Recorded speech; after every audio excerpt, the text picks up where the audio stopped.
Thank you so much for purchasing this kit. If you have any interest, the description below will have the link. You can also visit critterosityshop.com. This is a bunch of whole bin acrylic wash. You can use acrylic paint, you can use Posca markers. I have a little easel, paper towel, brushes, water, little scissors just in case I need to clean out any of the tubes of paint. I'm going to cover the whole thing with blue, and this is a reminder to you guys to maybe light some candles, get your little snacks, your drinks, make this a fun experience, and I highly suggest playing some music in the background because it is very quiet when I'm not teaching and instructing. So just have some fun and don't stress out about the process. Just move quickly and do what I do. I'll talk a bit more about dry brushing, but you basically don't want to use a lot of water. The drier the brush, the better you're going to get with this work. So make sure you are not dunking it in the water, especially if you're using the same colors. I'm moving now to what's called ice green, and this one's going to be a little bit more of a teal, a light teal, and the other one was more of a darker blue. And because I'm recording a pre-recorded video with a different phone, it's not going to show the colors exact as they were on the original video, but they are extremely close. So just follow as best you can, use the colors that you have in your kits, and you can pretty much match what Stitch looks like when you find the colors of him on your phone if you go into a store and purchase your colors.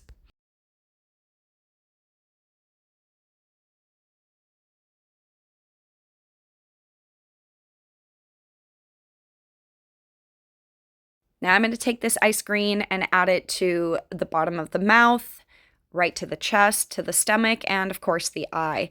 And the faster you do this, the better, because it needs to dry so you can move forward and we can go back over any place that you've crossed over one of the engraved lines. You can also use a permanent marker before you begin and just sketch on the lines. So if I caught you right now and you're not just watching this beforehand, just go take a very fine permanent marker and just trace on the engraved lines, and that'll help see it through the painting, but it's not necessary. You can also tilt the little ornament and kind of see the different engraving spots on it.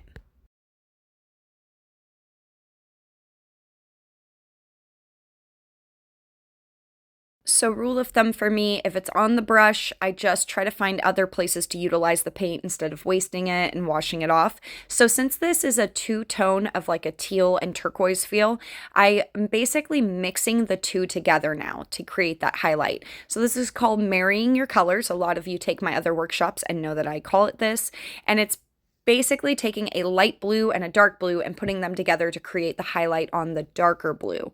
And we want to work dark to light, but of course with the teal for his face, I don't really want to go too dark for around his eye and his chest, etc. Now I'm going to mix a little bit of black into the darkest teal color I have. I did not change anything on my brush.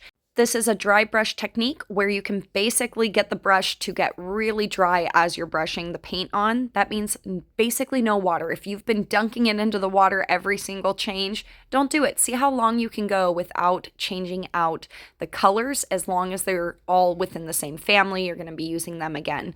So right now I'm just taking that really dark tone I mixed with the blues and that black for the nose, and I'm just using it to make some shadows. So find some spots. If your little duckling's going to go on his forehead, then make sure you start to add a little bit of shadows there.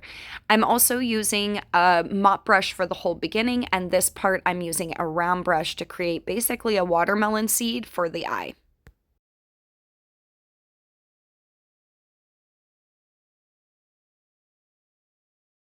And there's that rule again, if it's on the brush, where else can I use this? I try to avoid black, white, and gray wherever I can unless it's absolutely needed for the piece. So right here, I've actually grabbed a light sky blue. It may be hard to see, but it is a very soft sky blue.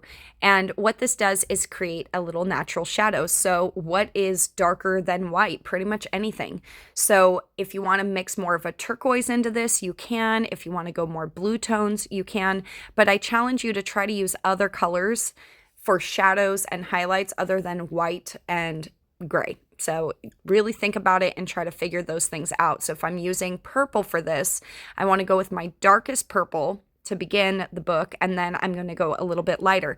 Now, if I'm using colors that you're not interested in, you want to paint it a pink or stay more true to the colors of the book in the movie, by all means, go for it, but it's still dark to light no matter what you're doing.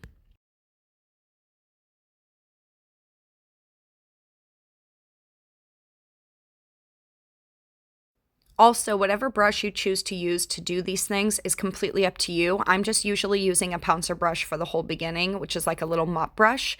I'm then going to take my lighter lavender. I'm going to press some of it off on my little palette right there, and then I'm just going to blend it out, give it a little bit of like a little cloud, a little mist, and that way I have a little centerpiece to focus on the little duckling I'm going to create. So now we're going to move over to a Posca marker. If you don't have this, guess what? You can use paint for it. I just wanted to show you different techniques that you can use to also do this really quickly. Posca markers are an acrylic marker. I'm using acrylic wash, which can go watercolor if you add more water, and if you leave it more dry, it does dry like an acrylic. But if you blend the two, an acrylic wash and a Posca marker, while the Posca marker is still damp, you'll get this gorgeous blend. And I'll eventually come back to this and keep working on it. But for now, you can see, wow, that was done really quick. I know I sped it up, but it also was done really quick in person. I also didn't have that color of like a burgundy in my kit anymore, so I figured why not blend Posca marker. Now we're going to move to the little foot and the beak, which I'm using just an orange.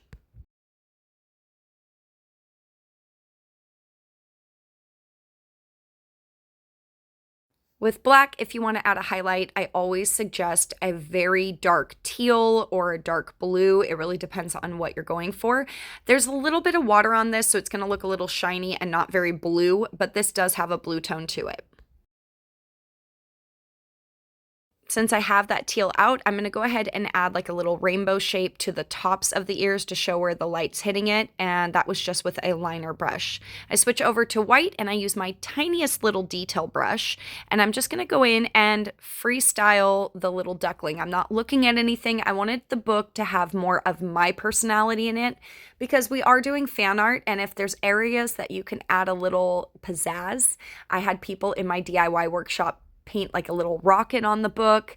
I had people paint exactly what the duckling looks like from the movie, etc. So I wanted to make sure that when you guys do this, you can either add your own little element to make this book super cute and stylize it any way you want, or you can follow what I'm doing. It's completely up to you.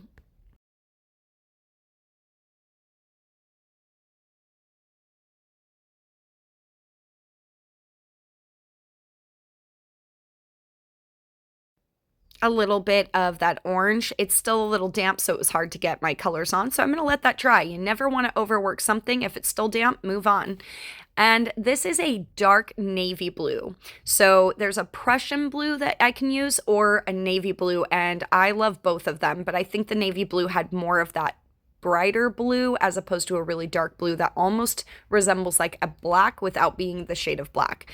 So now I'm going to take that, since it's on my brush, and I'm going to add a little bit of a shadow. This is where my duckling's going to be sitting on his head. So it's a good time to kind of map it out and figure out where to blend it. You can add a little bit of water just to kind of make it less harsh. You can also put the duck on the book, which would kind of cover his face, but I've had people move it all the way to the left. And then you can put it on the back of the head. We're going to go back and use our bright teal that we used at the beginning and add a little highlight to the top of the nose. We're not even done with the highlights, so don't worry about trying to fix it right then and there. Keep moving forward and keep adding details as you go. You can always come back when it's dry, so you're not getting upset that, oh, it's not dry and it keeps muddying. And now I'm just using a little split brush. This one just looks like it's been snipped many times and all the little bristles are kind of separated. This creates almost like a natural look of fur. So I'm just kind of blending things out as I go. I'm adding some low lights under the arm, some highlights at the top of the arm, and you'll see me do this several times throughout the video. I'm literally just mixing colors. I'm making a little wrist for him. This is my darkest tone, so this is more my shadows. Wherever you put a highlight, the shadows will really show up, and wherever you put a shadow, the highlights are going to be boosted.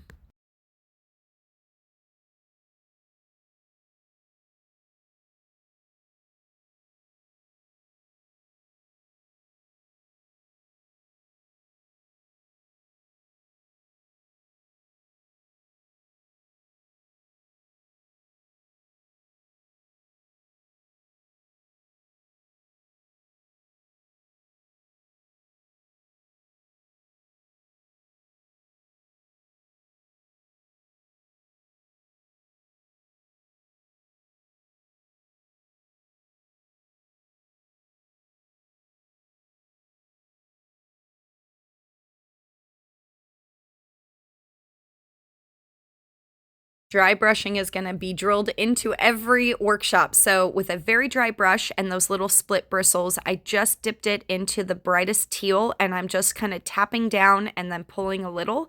Now I decided, oh, okay, it's on my brush. Let me add a little highlight to the top of the head. Nothing was wrong with this, but it really matched too much with the eye and the mouth and the chest. So I used a little bit of water to reactivate my gouache. And then look at the way I'm following the curves. This is really important to make it look more natural. If the ear's gonna blend into the side of the head, then we have to make sure all those curves match up and meet together.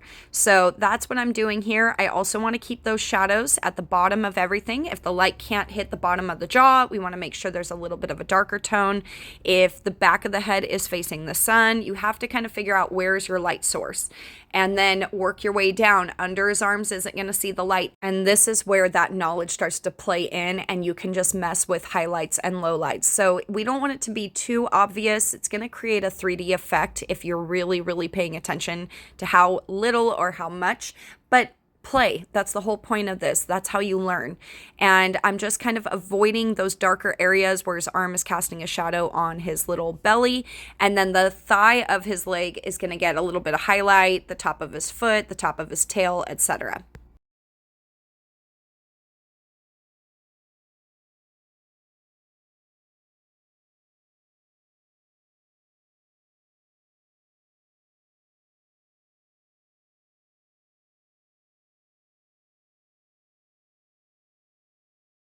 Now I'm going to go in with some coral red and just a small little round brush and start to create some little cheeks and some little highlights with that coral red.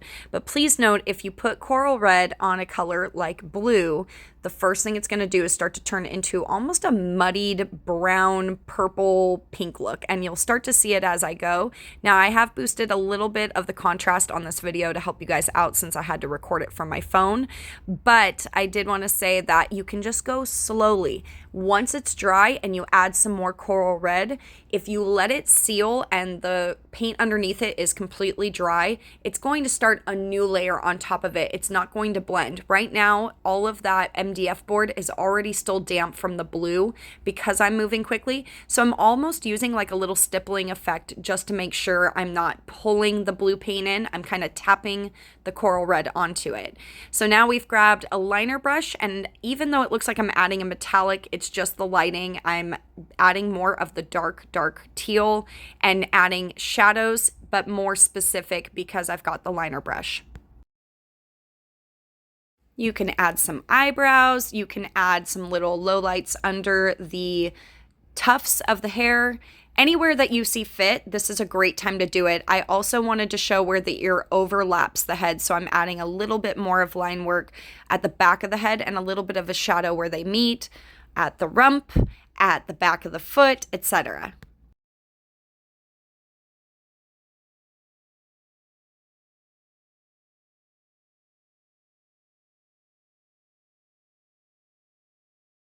Now again, because I boosted the contrast, since this is not my normal type of video and I had to record it off of another device, basically I'm using white to add some highlights here and there. But when I do the book, I'm actually going to add some teal to it as well, or even a sky blue, I think, because it's going to add that natural shadow, and then we'll go back with the white on the pages. And now we're just doing more highlights. You're going to see me go back and forth, especially with them being not contrasting colors. You're using a light teal and a dark teal, and then there's not much to really separate them. You have to be really clever about how to add shadows and highlights. So as it's drying, I'm going back to the top of each area and I'm really adding that pure teal with no color mixed in, no blending. Under the chin, you can add more of a shadow. I've even added a little highlight to the bridge of the nose where he gets those little wrinkles from his nose being so pressed in. And again, just more highlights everywhere. I think that it would look good, and that way my shadows will show up more.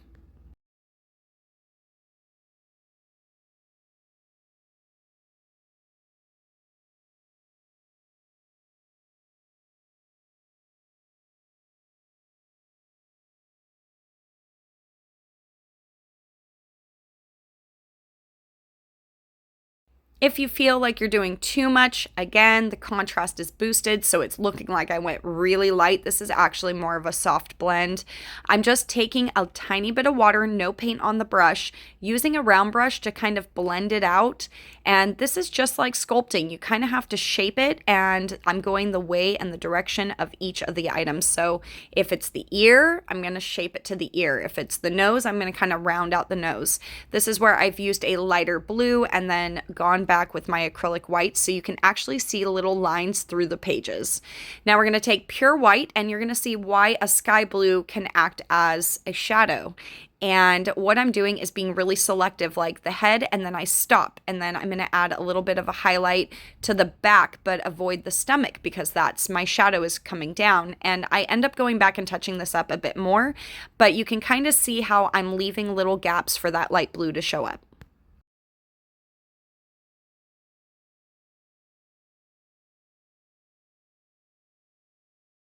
With a tiny brush, I make a little U shape for the sad little eye with a couple teardrops. Feel free to use this if you like it. And his little tears are making a little puddle. I take my navy blue that I used for the darkest point of his nose, and I'm making his toenails that color. And though it looks like I'm using a white or a light blue, this is actually that same teal that I used for his eyes. And I'm just creating the final highlight to the tops of the ears and the top of the little head for the hat. And again, you're going to see me just keep working in lights and darks. That's how much you want to add to it is up to you. And as it dries, your color is going to keep changing. So just keep dry brushing and then use some water to kind of soften it. I'm just going back, like I said, and touching up anywhere I felt the white was too thin. And then we're going to switch to a coral red. Adding a cute little cheek is optional, and then I added a little bit more to the other character. And now we're going to take one little dot of black, and at a little bit of an angle, I press down, and that's it. That's how I create that little almond-shaped eye. That is practice, and that is the brush. So if your brush is all frayed, it's not going to look very good. I promise you. It will split up and have this weird little glob of paint. And bringing back out the Posca marker, all I was doing before this was taking black and adding a little bit more shadow to the hat. This Posca marker is doing the work for me. I'll come back and touch up this Posca marker a bit more, but there you go. Still showing the little bit of orange that I put underneath it. I'm going to do the same for my duck on the book. Very stylized, very artsy. And then we're just using Posca markers here to try to enhance or make the shadows a bit more, change up our book, and I'm going to let you guys watch because you can clearly see what I'm doing.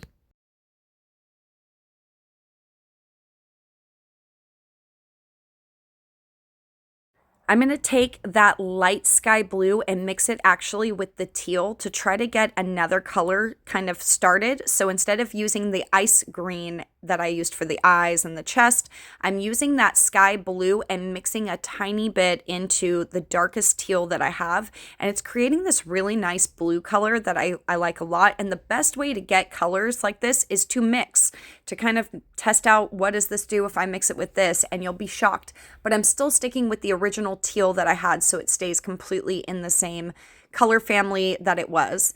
I'm going to take my Gorilla Glue. This is 10-second fast drying Gorilla Glue. Now, I know that wood is porous. This is more of an MDF paper. So when you're painting this wooden board, it almost has a paper effect. So you should be good. It shouldn't sink through. It should hold up really, really well. And then I'm taking my Posca marker and adding a couple lines here and there to give it an effect of like a fur. And this is optional again, you don't have to do this.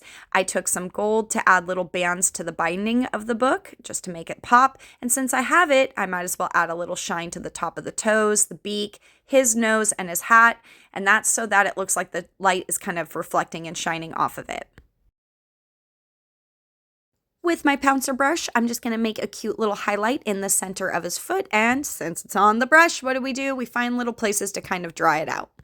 You'll see a little change in the filter color, and I apologize for this. This is all because I had to record a recording. I'm using a nail powder that is like a metallic. You have to be really careful when you use this. You can wear a respirator, a little mask, or you can do what I do, which is sit really far away. I'm blending my navy blue into that metallic so that it really starts to blend in and still have like a really blue warmth. So you can get these from like nail salon stores, but you can also get Pearl X. And there you have it. If you enjoyed this and you would like some more ornaments, they will be coming out on my shop. There are other things you can do as well, so make sure to click through my YouTube.